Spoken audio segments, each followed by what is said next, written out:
आजच्या राष्ट्रवादी काँग्रेस पक्षाच्या वर्धापन दिनाच्या निमित्तानं उपस्थित असणारे माननीय प्रफुल्ल पटेलजी, सुनील तटकरेजी, छगन भुजबळजी, दिलीप वळसे पाटीलजी, हसन मुश्रीफजी, धनंजय मुंडेजी, अनिल भाईदास पाटीलजी, संजय बनसोडेजी, शिवाजीराव आढळराव पाटीलजी, बाबा सिद्दीकीजी, मुस्ताकभाई अंतुलेजी, रुपालीताई चाकणकर, आदितीताई तटकरे, समीर भुजबळ, देविदासजी पिंगळे, डॉक्टर राजेंद्र शिंगणे, शिवाजीराव गर्जे, सूरज चव्हाण, सुनील मगरे, कल्याण आखाडे, प्रशांत कदम, सर्व विधिमंडळातील माझे उपस्थित असणारे सन्माननीय सहकारी,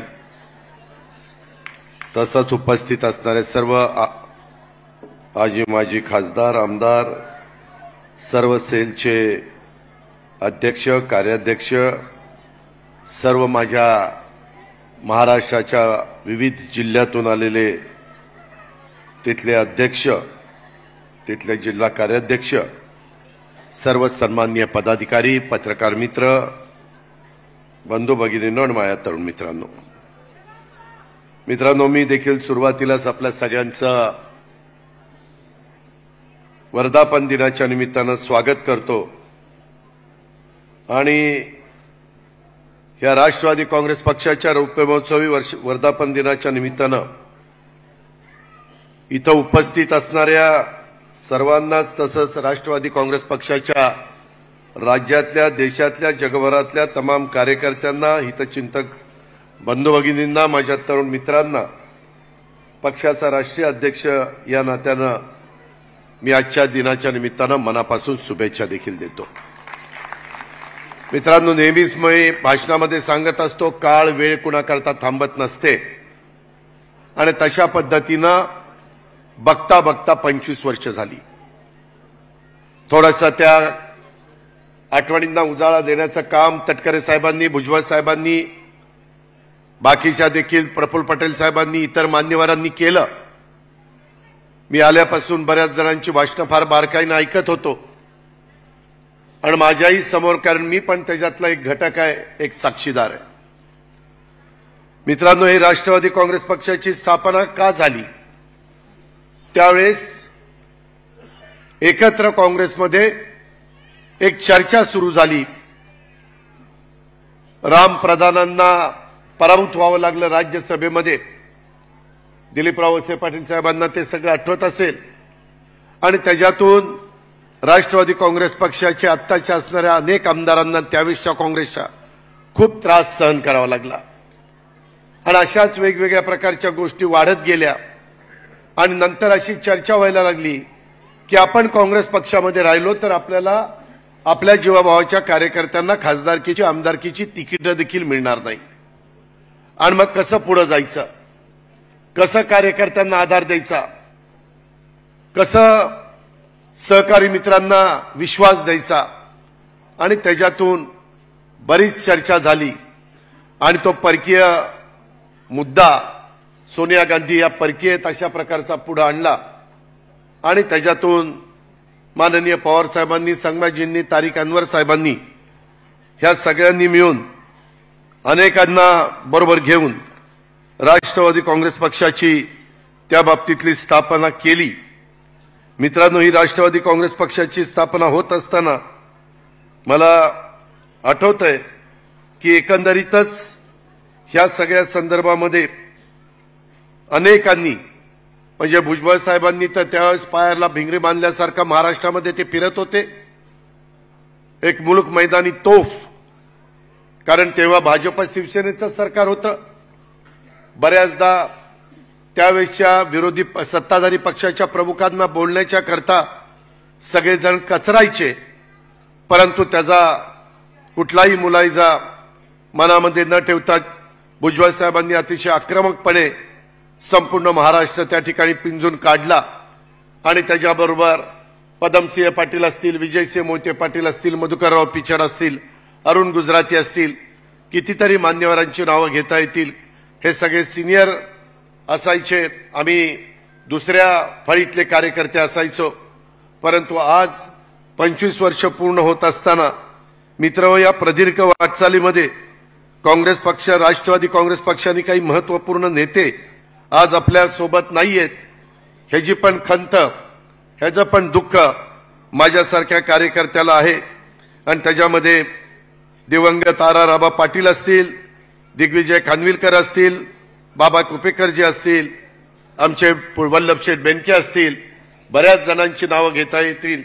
त्या सगळ्यांचं योगदान आणि त्यांच्याबरोबर इतर पण सहकाऱ्यांचं योगदान आज राष्ट्रवादी काँग्रेस पक्षाने ही जी प्रदीर्घ वाटचाल केलेली आहे त्यांचं सर्वांचं स्मरण आज आपण करूया। मी या सर्वांना सुरुवातीलाच भावपूर्ण श्रद्धांजली ह्या निमित्तानं अर्पण करतो। मित्रांनो, काळाच्या नियतीच्या पुढे तुमचा माझा कुणाचं काही चालत नाही आणि ह्या घटना घडल्यानंतर त्या घरातल्या लोकांना सावरून पुन्हा एकदा पुढे नेण्याचं काम हे करायचं असतं। ही परंपरा अनेक वर्ष चाललेली आहे। राष्ट्रवादी काँग्रेस पक्षाच्या स्थापनेपासून 24 वर्ष पक्षाचं नेतृत्व करणाऱ्या आदरणीय पवार साहेबांनी देखील पक्षाला दिलेल्या समर्थ नेतृत्वाबद्दल आज पक्षाच्या वतीनं आणि आपल्या सर्वांच्या वतीनं मी त्यांच्या प्रति कृतज्ञता देखील त्या ठिकाणी व्यक्त करतो। एकंदरीतच राष्ट्रवादी काँग्रेस पक्षाच्या स्थापनेमध्ये महत्वपूर्ण भूमिका बजावणारे दिवंगत संगमाजी असतील किंवा इतर पण मान्यवर असतील। माझ्या माहितीप्रमाणे प्रफुल्लभाई आता तारीखांवर निवडून आले म्हणून काल मला सांगितलं, काल तारीखांवर निवडून आले मला दिल्लीमध्ये सांगितलं कोणीतरी, कतियारमधनं। ते आज दुसऱ्या पक्षात आहेत। ठीक आहे, वेगवेगळ्या पद्धतीच्या घटना घडत असतात। तारीख आपल्या संगमाजींचा पण मुलगा हा पण मुख्यमंत्री आहे मेघालयाचा आणि मी आपला सगळ्यांचा फायनान्स मिनिस्टर या नात्याने ज्यावेळेस अर्थ मंत्रालयामध्ये आम्हाला जीएसटी कमिशन ह्याच्याबद्दल बसावं लागतं, जीएसटीच्या वेगवेगळ्या चर्चाच्या संदर्भामध्ये, त्यावेळेस माझी अनेकदा त्यांची भेट होत असते आणि अतिशय मनमिळावू अशा पद्धतीनं गप्पा ते त्या ठिकाणी मारत असतात। परंतु त्याच्यात अनेक नवीन कार्यकर्ते आपण जवळ केले, नवीन कार्यकर्त्यांना संधी दिली। जुने मी आता उल्लेख केला त्याच्यातले काही आपल्याबरोबर राहिलेले नाहीयेत, परंतु इथून पुढच्या काळामध्ये नव्या उमेदीनं आपल्याला सगळ्यांना पुढे त्या ठिकाणी काम करायचं आहे। मित्रांनो, 25 वर्षापूर्वी सोनिया गांधींच्या विदेशी असण्याच्या मुद्द्यावरून काँग्रेस पक्षाची फारकत घेऊन राष्ट्रवादी काँग्रेस पक्षाची स्थापना झाली। खरं मला त्यावेळेस वाटत होतं की ज्या पद्धतीनं हा महाराष्ट्र पिंजून काढण्याचं काम भुजबळ साहेबांनी प्रांताध्यक्ष या नात्याने केलं, इतर मान्यवरांनी केलं आणि त्याच्यातून निश्चितपणे आपल्या जास्त जागा येतील, पण तेव्हा काँग्रेसला नेतृत्व महाराष्ट्रात नसताना पण काँग्रेसच्या 75 जागा आल्या आणि आपल्या फक्त 58 जागा आल्या। आपल्याला वेळ पण कमी मिळाला। त्याच्यामध्ये मुदतपूर्व 6 महिने निवडणुका आधी घेण्याचा निर्णय हा त्यावेळेस मुंडे साहेबांनी, राणे साहेबांनी त्या बाबतीमध्ये घेतला, प्रमोद महाजन साहेबांनी, आणि त्याच्यातनं आपल्याला थोडा अजून वेळ मिळाला असता आणि रेग्युलर निवडणुका झाल्या असत्या तर वेगळं चित्र पाहायला मिळालं असतं।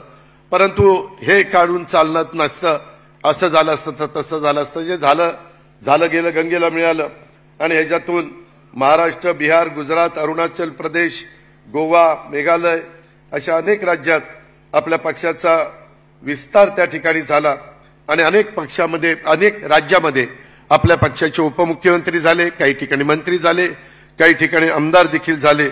हे देखील आपल्याला विसरता येणार नाही आणि त्याच्यामध्ये भुजबळ साहेबांनी महाराष्ट्रामध्ये पक्ष वाढावा या नात्याने घेतलेले कष्ट आणि त्यांना बाकीच्या सगळ्यांनी दिलेलं मनापासूनचं सहकार्य, त्यामुळे पक्षाचा विस्तार वाढला। पक्ष सर्व दूरपर्यंत आपल्या पोहोचवायचं काम त्या ठिकाणी झालं आणि त्याच्यातून आता इथं बसलेले प्रफुल्लभाई असतील, दिलीपराव असतील, आमचे सुनील तटकरे असतील, हसन मुश्रीफ साहेब असतील, या सगळ्यांनीच आपापल्या परीनं योगदान देत हा पक्ष वाढवण्याचं काम केलं। आज नवीन देखील ज्याचा उल्लेख धनंजयने आपल्या भाषणामध्ये केला, 12 वर्षापूर्वी तो पक्षाशी बांधला गेला, जोडला गेला आणि त्यानं देखील त्या काळापासून एक चांगल्या पद्धतीचं काम करून मग आदिती असेल, संजय बनसोडे असतील, आमचे अनिल भाईदास असतील, बऱ्याच जणांची उल्लेख करता येतील, या सगळ्यांनी आपापल्या परीने प्रयत्न केले, आमदारांनी प्रयत्न केले आणि इथपर्यंत आपण पोहोचलेलो आहे। मित्रांनो, एकंदरीतच काम करत असताना अनेक महत्त्वाचे निर्णय आपण घेतले। डान्सबार बंदीचा निर्णय असेल, त्याच्या संदर्भात गुटखा बंदीचा निर्णय असेल, त्याच्यामध्ये आईचं नाव पाल्याच्या नावामध्ये लावण्याच्या संदर्भातला महत्त्वाचा निर्णय असेल।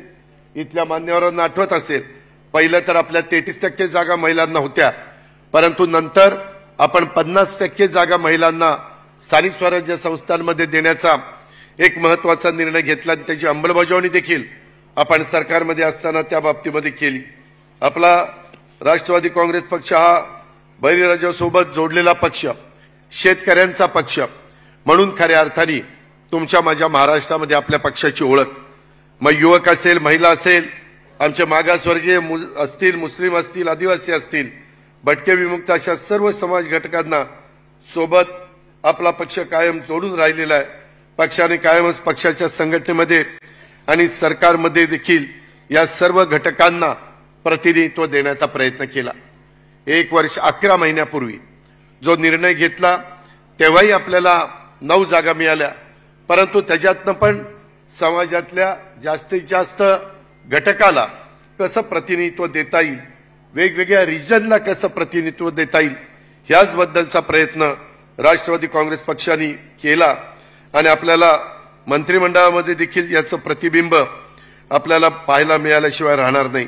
देशाची राजकीय परिस्थिती नेहमी बदलत असते।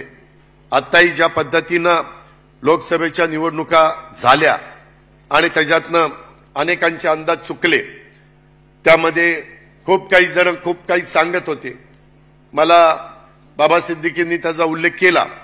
मी असंच कुठेतरी बोलत असताना म्हणून गेलेलो होतो की काय निकाल लागेल ते ब्रह्मदेवालाच माहिती का नाही माहित नाही, इथपर्यंत मी त्या बाबतीमध्ये बोललो। आपण प्रयत्न मित्रांनो केला, परंतु वेगवेगळ्या प्रकारच्या अडचणी होत्या। मागच्या काळामध्ये भाजप शिवसेना युतीच्या 41 जागा आलेल्या होत्या, राहिलेल्या 7 मध्ये एक आपण पुरस्कृत केलेली नवनीत राणाची होती, त्याच्यामध्ये ती पण त्यांच्याकडे गेल्यामुळं ते म्हणले आता हे आमच्या पक्षात आलेले आहेत, त्याच्यावर ती सोडावी लागली। अशा 42 जागा सोडाव्या लागल्या। राहिलेल्या 6 जागांच्या बद्दल आपल्याला सगळा इतिहास माहिती आहे, त्या खोलात मी जास्त जात नाही। आताही काल वेगवेगळ्या प्रकारच्या बातम्या टीव्हीवर चाललेल्या होत्या, मीडिया देखील आम्हाला विचारत होता, वेगवेगळ्या पद्धतीनं कारण नसताना गैरसमज पसरवण्याचं काम हे काही जण करत होते। खरं तर काल मी स्वतः, प्रफुल्ल पटेल साहेब, सुनील तटकरेजी, छगन भुजबळ साहेब, धनंजय मुंडे, संजय बनसोडे, आम्ही अनेक जण, समीर भुजबळ, आम्ही अनेक जण दिल्लीमध्ये होतो। आम्ही सगळेजण सकाळपासून एकत्रपणे चर्चा करायचो। 2 दिवस आमचे तिथं गेले। 1 दिवसाचं पूर्णपणे आम्ही पोहोचल्यापासून प्रफुल्लबाईंच्या घरीच आम्ही होतो आणि तिथं उशिरापर्यंत जेवण होऊन झोपायला जाईपर्यंत आम्ही सगळे एकत्र होतो। दुसऱ्या दिवशी सकाळी सुनील तटकरेंनी सांगितलं की माझ्याकडे ब्रेकफास्टला या, तिथपासून दुपारच्या जेवणाच्या पर्यंत संध्याकाळी पार्टी आपल्या दिल्लीच्या कार्यालयामध्ये जाईपर्यंत आम्ही सगळेजण एकत्र होतो। कुठेही काही मतभेद नाही, काही नाही, ज्याचा उल्लेख तटकरे साहेबांनी आपल्या भाषणामध्ये केला। मित्रांनो, कारण नसताना कधी कधी मीडियाची जर आपण फार संवाद साधण्याचा प्रयत्न केला तर त्याच्यातूनही त्या बातमीमधनं काही गैरसमज पसरवण्याचा प्रयत्न केला जातो। नाही केला तर आमच्याशी बोलले नाही, मग ते काही पाहिजे त्या बातम्या लावतात। जी काल ती बातमी त्यांनी चालवली तरी देखील आपले एक सहकारी युतीमधले देवेंद्र फडणवीसांनी सांगितलं काय ती वस्तुस्थिती। मित्रांनो, मी देखील सगळ्यांशी बोलत होतो। त्याच्या संदर्भात नड्डाजी असतील, अमित भाई असतील, त्याच्यामध्ये राजनाथ सिंग असतील, आम्ही पण सगळेजण त्यांना भेटायला पण गेलेलो होतो। आणि पहिल्यांदाच एनडीएची मीटिंग झाली त्यावेळेस पंतप्रधानांनी सांगितलं अनेक घटक पक्ष बरोबर आहेत, प्रत्येकाच्याच वेळेस मला वेळ देता येईल अशातला भाग नाही, तर हे 3 जण ह्याबद्दल जे काही कुणाचं काही म्हणणं असेल ते ऐकून घेतील आणि तुम्हाला सगळ्यांना वेळ देतील, तशा प्रकारची चर्चा आम्ही त्यांच्याशी केली। त्याच्यानंतरही त्यांनी मला सांगितलं की तुमची लोकसभेची एकच जागा आलेली आहे, आम्हाला तर तुम्हाला मंत्रिपद द्यायचं आहे, परंतु मंत्रिपद देत असताना आम्हाला तुम्हाला इंडिपेंडंट चार्ज त्या डिपार्टमेंटचा द्यायचा आहे आणि राज्यमंत्रीपद द्यायचं आहे, स्वतंत्र कारभार असं आपण त्याच्यामध्ये मराठीमध्ये म्हणू शकतो. आणि तटकरे साहेबांनी तर मला आधी सांगितलेलं होतं, आज आपला एक राज्यसभाचे सदस्य आणि एक लोकसभेचा सदस्य, साधारण मी आपल्याला विश्वास देऊ इच्छितो जुलै एंड पर्यंत किंवा 15 ऑगस्ट पर्यंत आपले राज्यसभेमध्ये 3 सदस्य झालेले तुम्हाला पाहायला मिळतील आणि लोकसभेमध्ये स्वतः सुनीलजी तटकरे साहेब हे प्रांताध्यक्ष म्हणून तिथं काम करतायत, आपले एक प्रतिनिधी म्हणून काम करतायत. आपली संख्या वाढणार आहे. आम्ही त्यांना म्हणालो की बाबा आम्हाला जे नाव द्यायचं ते प्रफुल्लभाईंचं आहे. त्यांनी अनेक वर्ष कॅबिनेट मंत्री म्हणून काम केलेलं आहे आणि कॅबिनेट मंत्री म्हणून काम करणाऱ्या व्यक्तीनं स्वतंत्र कारभार पाहायचा हे आमच्या मनाला पटत नाही. तुम्ही त्याच्यामध्ये काहीतरी वेगळा निर्णय घेतला पाहिजे. त्यांनी सांगितलं की बाबा तुमच्यासारखे इतर पण, उदाहरणार्थ तर शिंदे साहेबांचे पण 7 लोक आहेत आपल्या शिवसेनेचे, त्यांनाही स्वतंत्र कारभार दिलाय. त्याच्यामध्ये इतर पण वेगवेगळी नावं त्यांनी आम्हाला सांगितली आणि त्याकरता आम्ही त्यांना स्पष्ट सांगितलं की बाबा जर तुम्हाला करता येत नसेल तर आम्ही एनडीएच्या बाहेर नाहीये, आम्ही एनडीएच्या बरोबरच आहे, पण आम्ही कुठलं पद स्वीकारणार नाही. मात्र त्याच्याबद्दलच्या एवढ्या वेगवेगळ्या प्रकारच्या बातम्या, त्याचा विपर्यास देशामध्ये करण्यात आला, राज्यामध्ये करण्यात आला, माझ्या कार्यकर्त्यांच्या पर्यंत त्या बातम्या पोहोचल्या. त्यांनाही जे काही वाटतं त्यांनी काहींनी मला व्हॉट्सअप करण्याचा प्रयत्न केला. आणि म्हणून मित्रांनो, ज्यावेळेस अशा प्रकारचे निर्णय घेत होतात त्यावेळेस आम्ही सगळे प्रमुख एकत्र बसून निर्णय घेत असतो. त्याबद्दल कृपा करून कुणी गैरसमज करून घेऊ नका. एक परिवार म्हणून आपण सगळ्यांनी राष्ट्रवादी काँग्रेस पक्ष अधिक बळकट करण्याचा प्रयत्न चालवलेला आहे आणि तिला कुठेही धक्का लागता कामा नये. त्याच्यामध्ये कुठेही कुणाच्याही बाबतीमधली विश्वासार्हता ही कमी होता कामा नये, अशा प्रकारची विनंती मी आजच्या वर्धापन दिनाच्या निमित्तानं माझ्या तमाम कार्यकर्त्यांना करतो. जे कार्यकर्ते आमच्यापर्यंत पोहोचू शकत नाही, अशा प्रकारे भाषणाच्या निमित्तानं आमचे विचार ऐकतात आणि त्याच्यातनं पक्षाला जोडले जातात, त्यांना मी सगळ्यांना सांगेन, कृपया या गोष्टीची नोंद आपण सर्व सहकारी मित्रांनी घ्यावी. अशा प्रकारची माझी त्यांना देखील अतिशय आग्रहाची, नम्रतेची, कळकळीची विनंती राहणार आहे. मित्रांनो, नुकत्याच झालेल्या निवडणुकीमध्ये पक्षाला तसं बघितलं तर अपेक्षित अशा प्रकारचं यश मिळालं नसलं तरी एक गोष्ट मान्य करावी लागेल, युगपुरुष छत्रपती शिवाजी महाराज यांची स्वराज्याची राजधानी रायगड असलेल्या मतदारसंघात आपल्या पक्षाला विजय मिळालेली ही अभिमानाची गोष्ट आहे. आणि नुकत्याच झालेल्या अरुणाचल प्रदेशच्या निवडणुकीमध्ये देखील पक्षाचे आमदार या बाबतीमध्ये निवडून आलेले आहेत. हे पण एक चांगली बाब आहे. मी आपल्याला सगळ्यांना सांगेन की स्वतः आम्ही सगळा तो निकाल ऐकत असताना तटकरे साहेबांना सांगितलं की तटकरे साहेब, तुम्ही पक्षाची काही का होईना लाज राखली, कारण ह्या निवडणुकीत रायगड लोकसभा मतदारसंघातून विजय झालेले जे प्रदेशाध्यक्ष आपले सुनील तटकरे साहेब यांचं मी आपल्या सर्वांच्या वतीनं मनापासून अभिनंदन करतो. त्यांना पुढच्या वाटचालीच्या करता शुभेच्छा देखील देतो. आणि त्यांनी जे मगाशी सांगितलं की बाबा आता सगळ्यांनी वेळ दिला पाहिजे, ही वस्तुस्थिती खरी आहे. मित्रांनो, आम्ही सगळे तर वेळ देणारच आहोत. माझं थोडंसं अर्थसंकल्प सादर करेपर्यंत मी आठवड्यातले 4 दिवस मुंबईमध्ये राहील, कारण मला अर्थसंकल्प सादर करायचा आहे. आणि एकदा अर्थसंकल्प सादर करून अधिवेशन संपल्यानंतर मी फक्त सोमवार, मंगळवार, बुधवार किंवा बुधवार, गुरुवार, शुक्रवार 3 दिवस मुंबईमध्ये राहील आणि बुधवार, गुरुवार नाही, मंगळवार, बुधवार, गुरुवार, शुक्रवार, शनिवार, रविवार, सोमवार हे पक्षाच्या करता त्या ठिकाणी देईल. बाकीचे पण देतील, त्याबद्दल आपण काही काळजी करू नका. आपण आपला संपूर्ण महाराष्ट्र ढवळून काढू. त्याच्यामध्ये तुम्ही पण जिल्हाध्यक्षांनी, कार्याध्यक्षांनी, वेगवेगळ्या सेलच्या माझ्या पदाधिकाऱ्यांनी, त्यांनाही मला सांगायचं आहे, शिवाजीराव गर्जे तुम्ही इथं आहात, बाकीचे सहकारी इथं आहेत, तिथं पक्षाच्या ऑफिसमध्ये तुम्ही ठराविक लोक बसलं पाहिजे. बाकीच्यांनी दर आठवड्याला त्याच्यामध्ये काय काय गोष्टी प्रशांत कदमनी केल्यात, आठवड्यावर त्याचा काय दौरा होता, सुनील मगरेचा काय दौरा होता, सुरज चव्हाणांचा, रुपाली चाकणकरचा, कल्याण आखाडेंचा, मी आता सगळ्यांचीच नावं घेत नाही, परंतु 7 दिवसामध्ये ह्या सेल प्रमुखांनी काय दौरा भरे, तुमचं एखाद 2 दिवस घरचं काम असेल तर तसं सांगा. आणि तीच गोष्ट मंत्री महोदय आपल्या सगळ्यांच्या बाबतीमध्ये राहील, धनंजय आपल्या सगळ्यांच्या बाबतीमध्ये राहील.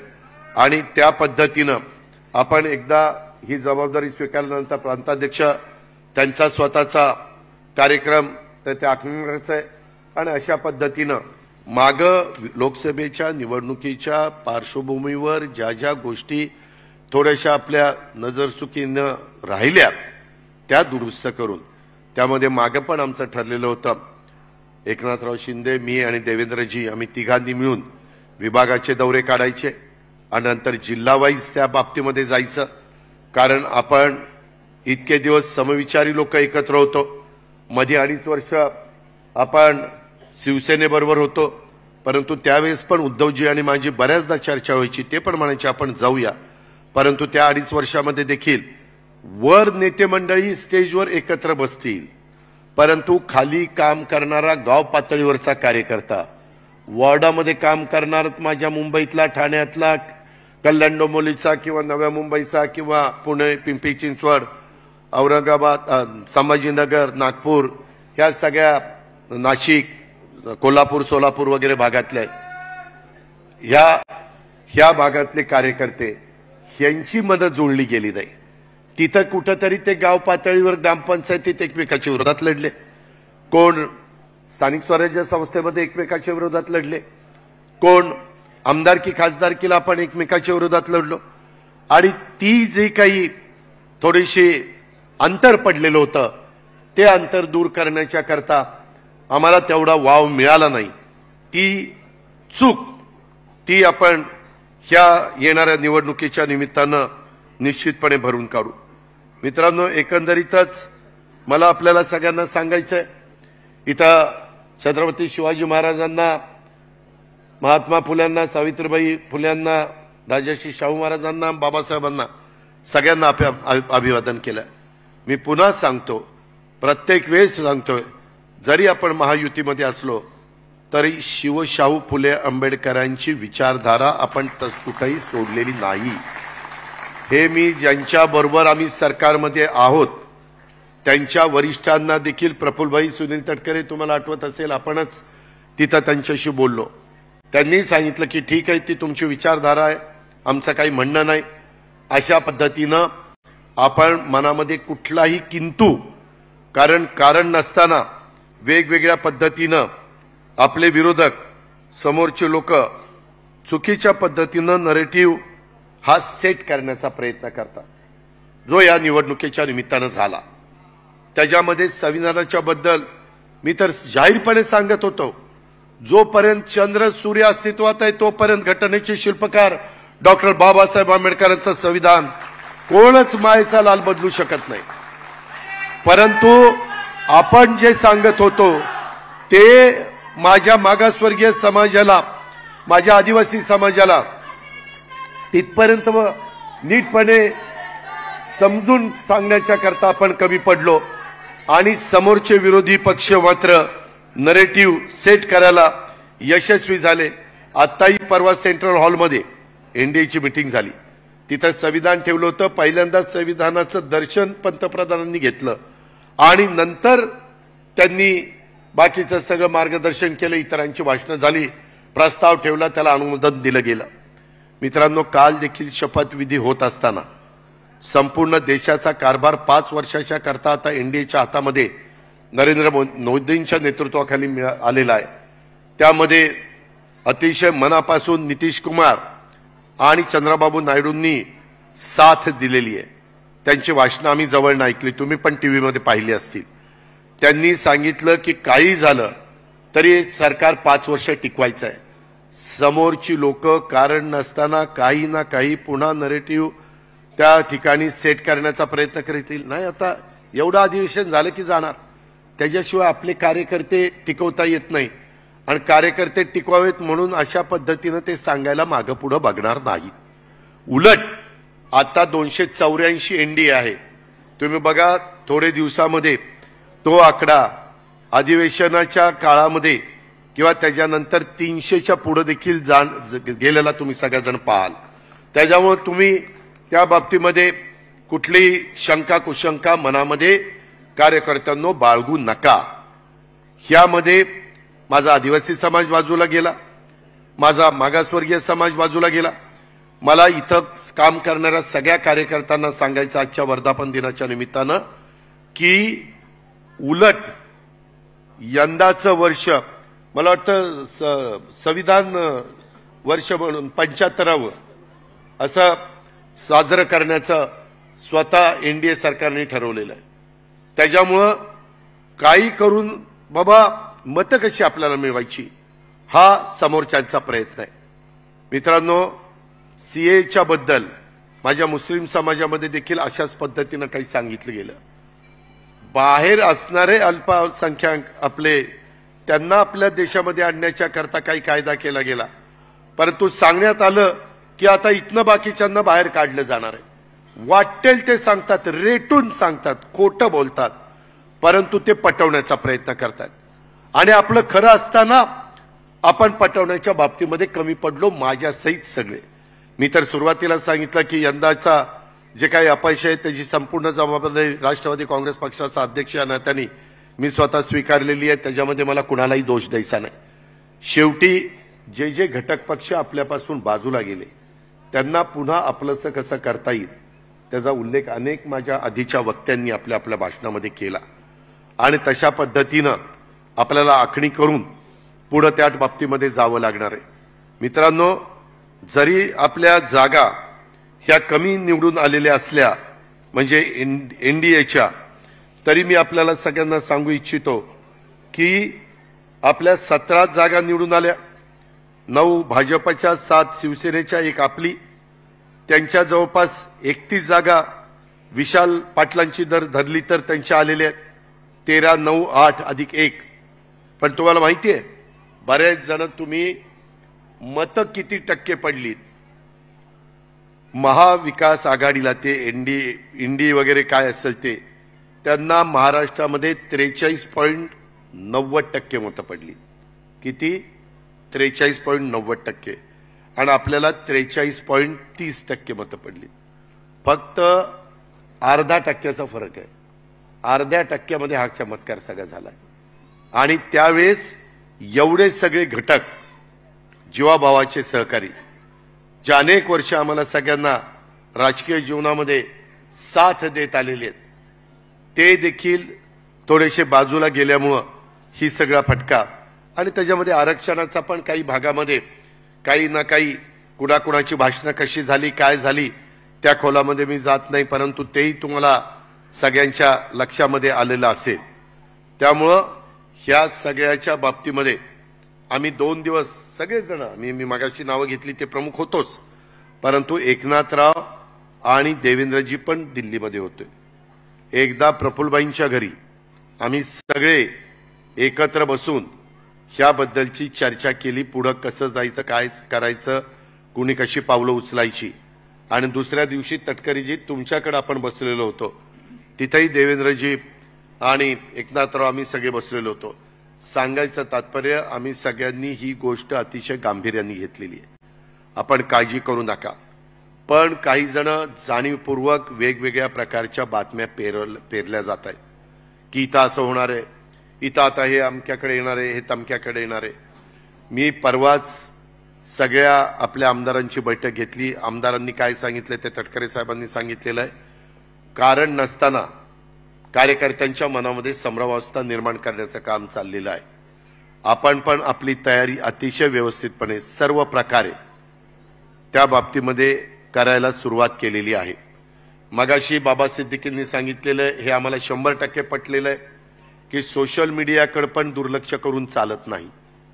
त्याच्यामध्ये सोशल मीडियाच्याही बाबतीमध्ये सुरुवातीपासून आपण गेल्या काही वर्षामध्ये केलेलं काम आणि उद्याच्या काळामध्ये आपण करणार असणारे काम तिथं केंद्रामध्ये आपल्या विचाराचं सरकार असल्यामुळं आज जसं चंद्रबाबू नायडू आणि नितीश कुमारांनी बिहार आणि आंध्र प्रदेश करता काही गोष्टी त्यांच्याकडनं मंजूर करून घेतलेल्या आहेत किंवा त्यांची चर्चा होऊन त्या दोन्ही राज्यांच्या संदर्भामध्ये काही महत्त्वाच्या गोष्टी उद्याच्या काळामध्ये होणार आहेत। आपल्यालाही भुजबळ साहेबांनी मगाशी सांगितलं तसे मोठे मोठे प्रकल्प मित्रांनो, मी राज्याचा जवळपास 7-8 वर्ष आतापर्यंत अर्थमंत्री राहिलेलो आहे आणि त्याच्यामुळे एकंदरीत आपली आवक किती आहे, आपली जावक किती आहे, खर्च किती आहे, प्रशासनावर किती आहे, पेन्शन आणि पगारावर किती आहे, ह्या सगळ्या गोष्टी आमच्या तोंडपाठ आहेत।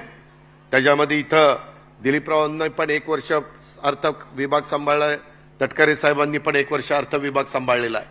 त्याच्यामुळे आम्हाला हे काही नवीन नाहीये, पण आपल्याला उद्याच्या काळामध्ये अर्थसंकल्पात आपण काही सूचना केलेल्या आहेत, त्याचाही निश्चितपणे आपण विचार करतोय।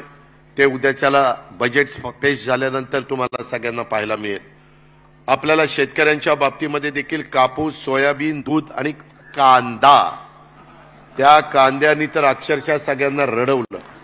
अक्षरशः उत्तर महाराष्ट्रामध्ये रावेर आणि जळगाव जर सोडली तर सगळ्याच्या सगळ्या जागा पडल्या, रवींद्रजी पडल्या। त्याला एकमेव कारण म्हणजे इतर पण कारणं आहेत मी घेतली, पण त्याच्यात कांदा हे महत्त्वाचं कारण होतं। आम्ही पण त्यांच्याशी त्या ठिकाणी बोलतोय, त्या बाबतीमध्ये देखील आपल्याला व्यवस्थित मार्ग त्या ठिकाणी काढावा लागणारच आहे आणि तो आपण काढतोय। त्याही बद्दल आपण काळजी करू नका, कारण त्याचा फटका नाशिक जिल्हा, सोलापूर जिल्हा, सातारा जिल्हा, पुणे जिल्हा अशा अनेक जिल्ह्यांना जिथं कमी पाणी असतं अशा पद्धतीनं तिथं ते सगळं आपल्याला पाहायला मिळतं। मित्रांनो, एकंदरीतच दुष्काळी परिस्थिती होती, मध्ये आचारसंहितेमुळे आम्हाला बैठका पण घेता येत नव्हत्या, तरी पण रेकॉर्डवर न घेता टँकर सगळीकडे चालू आहे का, काही कुठं अडचण आहे का, अशा प्रकारचा आचारसंहितेच्या काळामध्ये देखील देवेंद्रजी, एकनाथराव शिंदे, मी, अनिल भाईदास आम्ही आमच्या परीनं प्रयत्न करत होतो। आताही आज सकाळी झेंडावंदन झाल्यावर मी 6 विभागाचे विभागीय आयुक्त यांच्याकडनं आता पडणारा जो पाऊस आहे, काही ठिकाणी प्री मान्सून, काही ठिकाणी मान्सून सुरू झालेला आहे, त्याच्याबद्दलची काय एकंदरीत परिस्थिती आहे, बियाणं, खतं, बाकीच्या सगळ्या गोष्टी व्यवस्थितपणे आहेत का, क्रॉप लोन माझ्या शेतकऱ्याला मिळतंय का, तिथं अजून काही त्या शेतकऱ्याची काही वेदना आहेत का, काही अडचण आहे का, या सगळ्याचा आढावा मी सकाळी साधारण 10 ते दुपारी 1 वाजेपर्यंत घेतलेला आहे। नंतर मी ते कोस्टल रोड राहिलेला देखील आपल्याला सुरू करायचा होता, म्हणून मी मुख्यमंत्री, उपमुख्यमंत्री तिकडे गेलो। अशा प्रकारची करोडो रुपयाची कामं ही आपल्या राज्यामध्ये चाललेली आहेत। मित्रांनो, केंद्र सरकार आपल्या विचाराचं असल्याशिवाय केंद्रातनं लाखो कोटी रुपये आपल्याला मिळू शकत नाही। जपान गव्हर्नमेंटचा पैसा असेल ते तर 0.5% व्याजाने पैसे तिकडे देतात, कारण त्यांना त्यांचा पैसा बँकेमध्ये ठेवायला ठेवीदाराला व्याज नाही, ठेवीदाराला स्वतःला बँकेला पैसे द्यावे लागतात आणि म्हणून ते 0.5% अशा पद्धतीनं गुंतवणूक करत असतात किंवा डेव्हलपमेंटला पैसे देत असतात।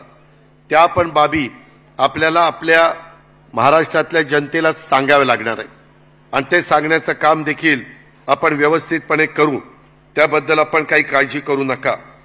मी आपल्याला सगळ्यांना सांगतो की स्वर्गीय यशवंतराव चव्हाण साहेबांची विचारधारा, त्यांचा वारसा हा आपण पुढे घेऊन चाललेलो आहे। आज मी चव्हाण साहेबांना पण या निमित्तानं वंदन करतो, परंतु एकंदरीतच आपल्याला पुढच्या वाटचालीच्या संदर्भामध्ये काम करत असताना एक गोष्ट प्रकर्षाने लक्षामध्ये घेतली पाहिजे की आज आपल्या देशामध्ये राष्ट्रीय लोकशाही आघाडी प्रणित पंतप्रधान नरेंद्र मोदी यांच्या नेतृत्वाखालचं सरकार स्थापन झालेलं आहे। आता 9-10 महिन्यापूर्वी आपण सर्वांनी 11 महिन्यापूर्वी, 9-10 म्हणण्यापेक्षा जी काही राजकीय भूमिका घेतलेली होती तेव्हा आपण हेच म्हटलेलं होतं की देशाच्या लोकांचा पंतप्रधान हे मोदी साहेब आहेत, त्यांच्या नेतृत्वावर देशाचा विश्वास आहे। काही राज्यांमध्ये मात्र फटका बसलाय, ही गोष्ट खरी आहे, पण आपण एक गोष्ट लक्षामध्ये घ्या, वेगवेगळ्या ओरिसामधलं चित्र वेगळे, आंध्र प्रदेशमधलं चित्र वेगळं आहे. दिल्लीमध्ये मी खोटं नाही सांगत, आम्हाला वाटत होतं दिल्लीत तर ज्या पद्धतीनं तिथं ऍक्शन घेतल्या गेल्यात त्याच्यातनं एकही जागा येईल का नाही.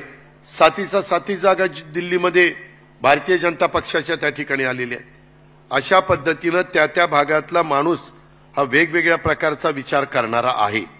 आणि आम्हाला एनडीएच्या मीटिंगमध्ये आणि मध्ये प्रचाराच्या निमित्तानं देखील नरेंद्र मोदी साहेबांच्या बरोबर ज्यावेळेस आम्ही बसायचो आणि चर्चा करायचो त्यावेळेस त्यांनी सांगितलं की सुरुवातीच्या 100 दिवसामध्ये देखील 100 दिवसातच उद्याच्या काळातला एकंदरीत काय रोडमॅप असला पाहिजे, काय साधारण कुठल्या रस्त्यानी आपण पुढे जाणार आहोत, ह्या पद्धतीचे निर्णय एनडीएचं सरकार घेणार आहे. त्याबद्दल आपल्याला सगळ्यांना पाहायला मिळेल. त्यांचं आता खातेवाटप झाल्यानंतर अर्थसंकल्प पण सादर होईल, ते पण आपण सगळ्यांनी लक्षामध्ये घ्यावं आणि तशा पद्धतीनं आपली सगळ्यांची वाटचाल ही राहणार आहे. हे पण तुम्ही सगळ्यांनी ध्यानामध्ये घेतलं पाहिजे. मित्रांनो, एकंदरीतच मगाशी फार विस्तृत थोडंच बोलले, परंतु बाबा सिद्दीकींनी खूप चांगलं सांगितलं की नितीश कुमार आणि चंद्रबाबू नायडू यांच्या अनुक्रमे बिहार आणि असणारा आंध्र प्रदेश हे भाजपसोबत जाऊन सुद्धा त्यांच्या राज्यात त्यांना यश मिळालं. याचं प्रमुख कारण त्यांच्या राज्यातला मागासवर्गीय आणि मुस्लिम मतदार हे तिथं ह्यांच्या तिघांच्या बरोबरच राहिले आणि त्याच्यामुळे तिथं पासवान पण काल मला भेटलेला होता. काल त्याची शपथविधी पण झाला. त्याची आई माझ्या शेजारीच बसलेली होती. मी आणि एकनाथराव आणि अशा आम्ही बसलेलो होतो तिथं एनडीएचे घटक म्हणून. त्यावेळेस आमची जी काही चर्चा झाली त्यांनी पण सांगितलं की आम्ही एक कुठेही अंतर पडून दिलं नाही. तशा प्रकारे आपल्याला किमान आता उद्याच्या येणाऱ्या विधानसभेच्या निवडणुकीच्या निमित्तानं आपल्यातनं जो आपला घटक थोडासा दूर गेलेला आहे, जो काही समाज आपल्यापासून थोडासा अंतर त्यांनी ठेवलेलं आहे, ते अंतर आपल्याला कमी करावंच लागेल. आता संविधानाचा आणि राज्य सरकारचा तसा संबंध नसतो आणि संविधानाला आता या सगळ्या गोष्टीमुळं पहिलं तर महत्व होतच होतं, परंतु आता पण किती महत्व एनडीएचं सरकार देत आहे हे आपण पाहताय. आणि आता त्याच्यात स्वतः नितीश कुमार आहेत ना, त्याच्यात चंद्रबाबू नायडू आहेत ना, त्याच्यामध्ये इतर पण काही घटक पक्ष आहेत, पासवान पण आहेत ना, आपण पण आहे ना. अशा पद्धतीने सगळेच आहेत. आणि कुठेही मोदी साहेब तर सांगायचे, प्रफुल्लभाईंना पण त्यांनी सांगितलं आणि मलाही सांगितलं की कुठेही आम्ही असं संविधानाच्या बद्दल बोललो नाही. पण मित्रांनो, कधी कधी त्या पक्षाचा एखादा खासदार कुठंतरी केरळमध्ये किंवा काहीतरी आणखीन कुठल्या राज्यात बोलला की ती नेमकी क्लिप काढली जाते आणि ती व्हायरल केली जाते. आणि मग ते म्हणतात तेव्हा काही त्यांच्या पक्षाचे प्रवक्ते आहेत किंवा नेते आहेत किंवा खासदार आहेत, हे कसं बोलताय. अशा प्रकारे आपल्या पण सगळ्या प्रवक्त्यांनी, आपल्या पण नेत्यांनी ह्या संदर्भामध्ये जरी समोरचं काही बोलले तरी त्यांच्या प्रत्येक बोलण्याला उत्तर दिलंच पाहिजे अशातला काही भाग नाही. काही काहींना जसा आता 9:30ला नेहमी एक भोंगा वाजतो तशा पद्धतीनं दुसऱ्याही 2 पक्षात आता वेगवेगळ्या लोकांनी ठरवलेले की हे रोज त्यांचा एक समज असा झाला की तिथं अशा प्रकारचा 9:30-10 वाजता तो भोंगा वाजतो म्हणूनच हे लोकांच्या मध्ये मतपरिवर्तन झालं, लोकांची मानसिकता बदलायला मदत झाली. आणि त्याच्यामुळं आता काँग्रेसमध्ये पण एक जण पुढे आलेले आहेत आणि आपल्यापासून बाजूला गेलेले त्यांच्या मधलं पण एक जण पुढे आलेले आहेत. ती तर असा रेटून बोलतो, काही बोलतो, काही विचारता सोय नाही. हे असं झालं की जर रोज त्याला कोणतरी आपल्यातला आमदार फोन करून हा आता आम्ही असं असं करणार आहे बरं का, तुम्ही आता सांगायला हरकत नाही, हे असलं काहीतरी एक नौटंकी चाललेली आहे. माझी तुम्हाला हात जोडून विनंती आहे, मला कुणावरच टीका टिप्पणी करायची नाहीये. मागं आपलं अपयश आपण पत्करलेलं आहे, परंतु अपयशाने खचून पण जायचं नसतं आणि विजय आपल्याला यश मिळालं म्हणून हुरळून पण जायचं नसतं, उतू पण जायचं नसतं. ही गोष्ट आपण सगळ्यांनी लक्षामध्ये घ्या. अनेक चढ उतार गेल्या 25 वर्षाच्या राजकीय जीवनामध्ये आपण सगळ्यांनी पाहिलेले आहेत. सगळेजण त्याचे साक्षीदार आहेत.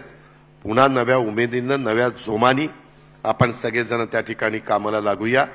आणि कामाला लागत असताना राष्ट्रवादी काँग्रेस पक्ष आणि राष्ट्रवादी काँग्रेस पक्षाबरोबर आपले महायुतीचे घटक ह्याच्यामध्ये पण आपल्या वागण्यानी आपल्या बोलण्यानी आपल्या कुठल्या कृतीनं अंतर पडणार नाही ह्याबद्दलची खबरदारी ही पण आपल्या प्रत्येकाला त्या ठिकाणी घ्यावी लागेल।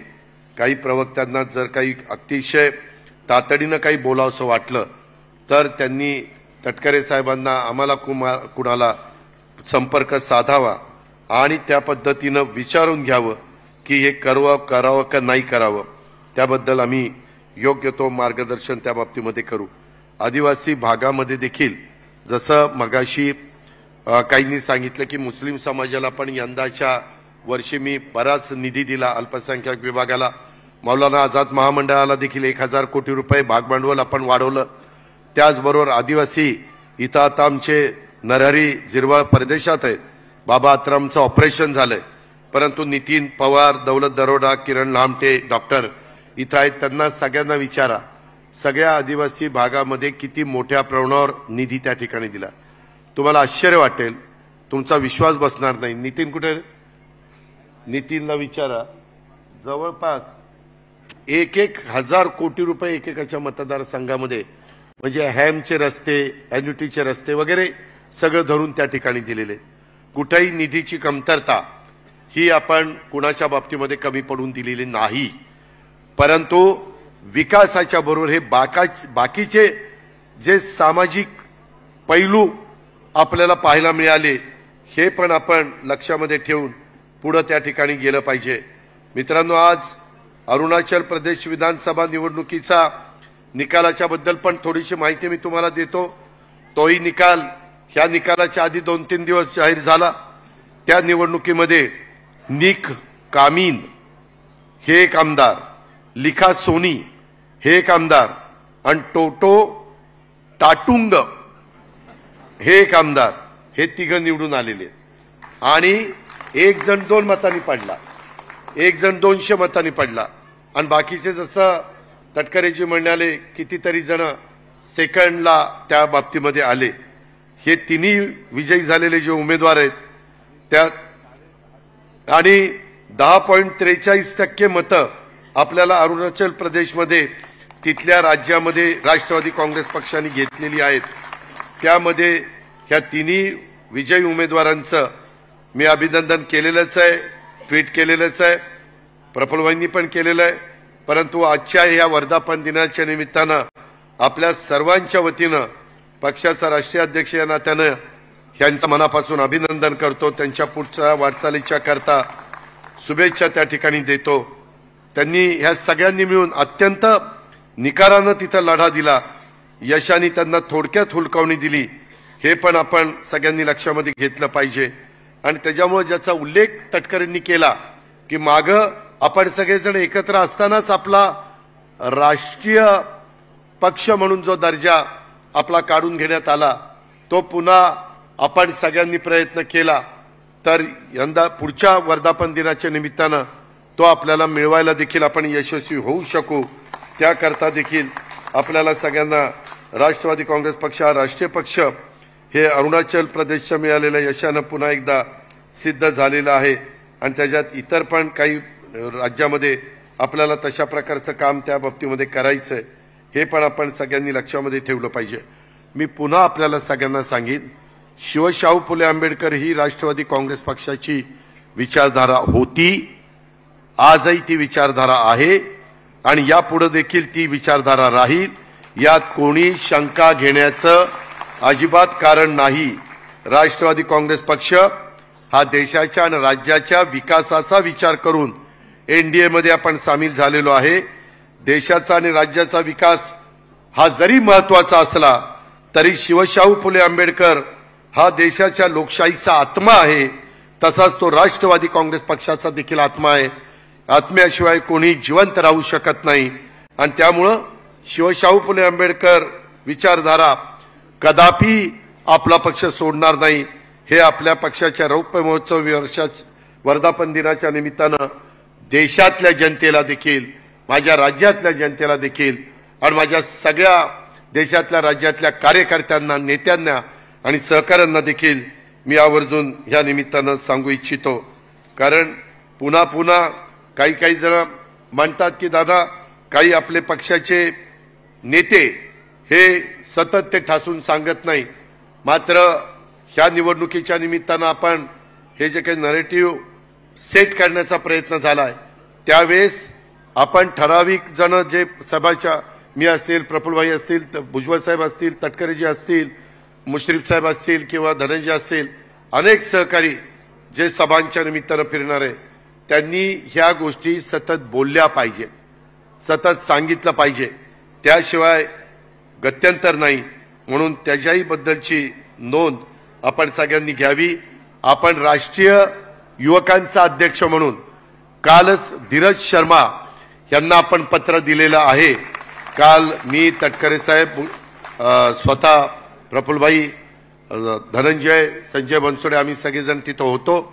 आम्ही तिथं त्यांना पत्र दिलं आणि त्यांना सांगितलं की आज दिल्लीचं आपलं ऑफिस पण चांगलं झालेलं आहे, तिथं बहुतेकांची जवळजवळ ऑफिसेस आहे आणि त्या बाबतीमध्ये त्यांना आजचा तिथला वर्धापन दिनाचा झेंडावंदन मी धीरजला करायला सांगितलेलं होतं। ह्या पद्धतीनं आपण सगळेजण वेगवेगळ्या भागामध्ये काम करतोय, त्याबद्दल कुठलीही शंका कुशंका आपण मनामध्ये ठेवण्याचं कारण नाही। अशा प्रकारची विनंती देखील मी माझ्या तमाम राष्ट्रवादी काँग्रेस पक्षाच्या सहकारी मित्रांना आजच्या वर्धापन दिनाच्या निमित्तानं करू इच्छितो। त्याच्यामध्ये आता आलेल्या, मी सुरुवातीला सांगितलं, निकालाने खचून न जाता येत्या काळामध्ये आपल्याला पक्षाचा विस्तार करायचा असेल आणि आपल्याला पुन्हा नव्या जोमाने उभं राहायचं असेल तर निवडणुका येतात जातात, मात्र पक्ष विस्तार ही एक सतत चालणारी प्रक्रिया आहे, हे आपण सर्वांनी समजून घेतलं पाहिजे। पक्ष फक्त वरती सत्तेत असून चालत नाही, तर पक्ष स्थानिक स्तरावर देखील अधिकाधिक विस्तारित राहायला हवा। तसं झालं तरच पक्षाचा अधिकाधिक विस्तार होतो, पाया विस्तारतो आणि भक्कम होतो। भक्कम पाया असेल तरच पक्ष सर्व चढ उतारांच्या काळामध्ये खंबीरपणे उभा राहू शकतो आणि त्यामुळं आपण ह्या सगळ्या गोष्टीची नोंद ह्या निमित्तानं घेतली पाहिजे, अशा प्रकारची माझी आपल्याला सगळ्यांना विनंती आहे। येत्या काळामध्ये पक्ष संघटनेमध्ये नव्या रक्ताला देखील वाव मिळेल यासाठी आम्ही सगळेजण प्रयत्न करणार आहोत, जातीनं त्याच्यामध्ये लक्ष घालणार आहोत। सरकार आणि पक्ष संघटना यांना येत्या काळामध्ये हातात हात घालून काम करावं लागेल। मंत्र्यांना देखील काही विधानसभेची जबाबदारी घ्यावी लागेल आणि ज्या त्या आमदारांना आपल्या स्वतःच्या विधानसभा मतदारसंघामध्ये बूथ वाईज कमिटी करून त्यामध्ये जास्त लक्ष द्यावं लागेल। कार्यकर्त्याला अधिक बळ आपल्या सर्वांना या काळामध्ये द्यावं लागेल। नव्या दमाने, नव्या जोमाने पुन्हा एकदा विधानसभेसाठी आपण उभे राहूया। माझा तुम्हा सर्वांच्यावर विश्वास आहे की तुम्ही सर्व एक दलाने लढलात तर विधानसभेला आपण पुन्हा मोठी भरारी घेणार आणि राष्ट्रवादी काँग्रेस पक्षाची पताका पूर्ण महाराष्ट्रभर विजयी पताका त्या ठिकाणी लावणार। अशा प्रकारचं एक वातावरण आपण सगळेजण तयार करू शकू, अशा प्रकारची अपेक्षा आजच्या या वर्धापन दिनाच्या निमित्तानं मी व्यक्त करतो। अतिशय कमी काळात, म्हणजे पहिल्यांदा तर एनडीएचा शपथविधी 9ला होणार का 10ला होणार, मधी चाललं होतं 10ला होणार, मग 10ला होणार असेल तर आपला वर्धापन दिन घ्यायचा की नाही, का तो पुढे घ्यायचा। मागच्या वेळेस आपण 10 तारखेचा वर्धापन दिन 21 तारखेला मला वाटतं घेतलेला होता, ह्याच ठिकाणी घेतलेला होता। त्यावेळेस मी माझी मतं स्पष्टपणे तिथं सगळ्यांच्या साक्षीनं मांडलेली होती। परंतु मित्रांनो, एकट्या दुकट्याचं काम नाही, सगळ्यांचं, तळागाळातल्या कार्यकर्त्यांचं सगळ्यांचंच काम आहे, जिल्हाध्यक्षांचं पण काम आहे। जिल्हाध्यक्षांनी देखील आपण आठवडाभरात कुठल्या कुठल्या तालुक्यात जातोय, काय काय साधारण आपण करतोय ह्याची पण माहिती आपल्या संघटनेच्या ऑफिसमध्ये, मुंबईच्या ऑफिसमध्ये आली पाहिजे। कारण लवकरच बाकीच्या ज्या काही गोष्टी तुम्हाला फिरण्याच्या करता किंवा काही कामाच्या करता लागतात त्या पण पायाभूत सुविधा काही प्रमाणामध्ये देण्याचा निर्णय हा पक्षाने घेतलेला आहे, हे पण वर्धापन दिनाच्या निमित्तानं सांगतोय।